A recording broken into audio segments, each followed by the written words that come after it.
Assalamualaikum warahmatullahi wabarakatuh. Apa kabarnya Ananda yang soli dan solihah? Semoga Allah selalu memberikan kita kesehatan dan keberkahan. Hari ini sebelum belajar, seperti biasa marilah kita berdoa agar Allah memberikan kefahaman dan keberkahan ilmu. Berdoa mulai. Bismillahirrahmanirrahim. Allahumma anfa'na bima 'allamtana wa 'allimna ma yanfa'una wa zidna 'ilman nafi'a. Rabbi zidna ilma warzuqna fahma birahmatika ya arhamar rahimin. Alhamdulillah kita sudah berdoa. Hari ini kita akan belajar sains melanjutkan pelajaran yang kemarin. Kemarin kita sudah mempelajari ya tentang bagian-bagian tumbuhan. Bagian-bagian tumbuhan yang sudah kita pelajari kemarin ada bagian akar, batang, terus ada bagian ranting, daun, bunga, dan buah. Nah, hari ini kita akan mempelajari apa manfaat tumbuhan untuk manusia. Masya Allah ya, Allah itu sangat baik menciptakan tumbuhan untuk kehidupan manusia. Nah, manfaat-manfaat yang diberikan mulai dari akar sampai ke buah itu banyak sekali ya tumbuhan yang bisa kita manfaatkan, terutama untuk kita konsumsi, untuk kita makan. Nah, yang pertama bagian akar. Contoh bagian akar yang bisa dimanfaatkan oleh manusia adalah ini Ustadz membawakan contoh kunyit. Kunyit ini adalah di bagian akar yang di bagian bawah ya. Ini hanya sebagian contoh. Masih banyak lagi, ada lengkuas, ada akar wangi, ada juga alang-alang untuk obat-obatan, ada juga singkong, umbi-umbian. Nah, itu berupa akar yang berubah menjadi umbi dan bisa dimanfaatkan oleh manusia. Ini bagian akar ya, ini contoh kecil saja. Ustadz bawakan contoh kunyit. Nah, yang kedua bagian batang. Bagian batang yang bisa dikonsumsi oleh manusia. Contohnya adalah, ini ada yang tahu batang apa? Benar sekali, ini adalah contoh dari batang serai. Biasanya untuk apa ya? Ya, bisa untuk bumbu masak atau untuk minuman herbal. Nah, ini salah satu, Masya Allah, Allah menciptakan batang serai yang bisa kita manfaatkan untuk berbagai macam hal. Masya Allah ya, Allah tuh baik banget memberikan sesuatu yang bermanfaat untuk manusia. Nah, selanjutnya di bagian daun. Nah, Ustadz membawakan contoh, ini adalah daun bayam.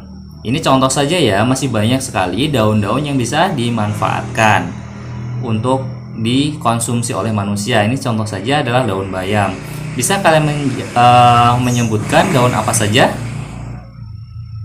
Masya Allah, benar sekali. Ada yang menyebutkan daun sawi, ada yang menyebutkan daun selada, daun seledri, daun singkong, dan lain-lain. Semua sayuran-sayuran itu biasanya berasal dari daun atau yang dimanfaatkan adalah bagian daunnya. Ya, tapi tidak semua sayurannya, ada yang bagian umbinya, bagian batang, dan lain-lain. Nah, selanjutnya di bagian bunga. Nah, ada yang tahu ini namanya bunga apa? Ya, ini salah satu bagian bunga yang bisa dikonsumsi oleh manusia. Ini namanya bunga telang.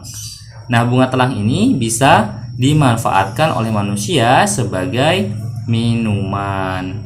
Ini bisa direbus dan airnya nanti berwarna biru, cantik sekali, dan bisa dibuat es. Coba deh kalian yang belum pernah mencoba, kalian boleh coba minum bunga telang. Ini salah satu contoh bunga yang bisa dikonsumsi oleh manusia. Masih banyak bunga-bunga yang lain yang bisa dikonsumsi oleh manusia.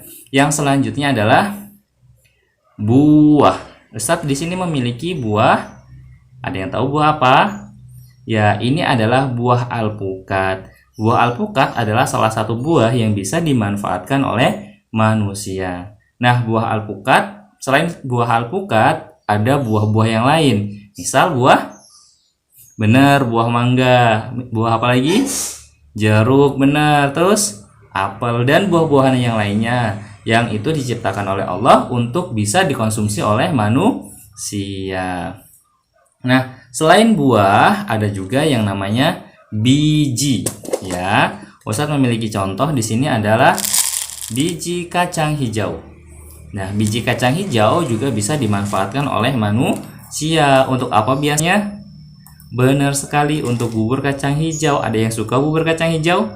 Masya Allah. Nah, itulah tadi beberapa manfaat tumbuhan yang bisa dimanfaatkan atau dikonsumsi oleh manusia. Sebenarnya tumbuhan tidak hanya dikonsumsi ya, ada juga yang digunakan untuk membuat rumah, membuat jembatan, untuk membuat tuh di atas ya, untuk membuat plafon, membuat pintu dan lain sebagainya. Masih banyak lagi manfaat tumbuhan yang bisa dimanfaatkan oleh manusia. Kita harus bersyukur kepada Allah karena Allah telah menciptakan tumbuhan untuk kehidupan manusia. Tidak hanya manusia, bahkan hewan pun membutuhkan tumbuhan untuk hidup. Dan yang paling besar manfaat tumbuhan adalah menghasilkan oksigen. Jadi, jika ada pohon di sekitar rumah kita, jangan ditebang ya, karena pohon tersebut menghasilkan oksigen yang kita hirup untuk bernafas. Terima kasih, itulah pembelajaran sains pada hari ini. Semoga kita selalu bersyukur kepada Allah, menjadi hamba-hamba yang selalu bersyukur akan apa yang Allah telah ciptakan untuk kita semua. Assalamualaikum warahmatullahi wabarakatuh.